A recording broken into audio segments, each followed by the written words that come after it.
नमस्कार सांग मैंने आज आम बनवा सागु खिचड़ी से आमको दरकार सागु किछि सिझा आलू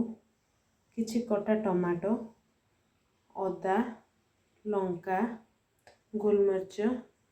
किछि भुर्संग पत्र किछि भजा बादाम आउ लुण आम सागु बना स्टार्ट करवा कि तेल पकेवा किछि जीरा पकेवा किछि अदा पकेवा किसी समय अदा को भाजवा टे कंचा बास्ना पड़ेला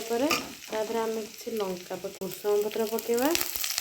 फास्ट वाला सागु खिचड़ी बनाऊे से जो आम पियाज पकेवानी एबे किसी टमाटो पकेवा भाजापे आम स्वाद अनुसार लुण पकेवा मैंने आम टमाटो भाजीगला से जो आम सीझे रखी आलू पकेवा लुण पकेवा पूरा आम भाजी रखी बादाम को दबा मैंने आम आलू भजा होगला बादाम भी भाजी होगला एवं आम आगे सागु पकेवा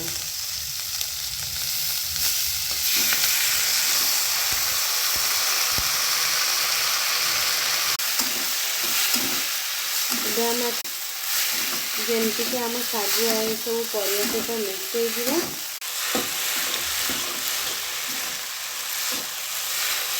आम सागु हलुआ होगला एबे आम आपको सर्व करवा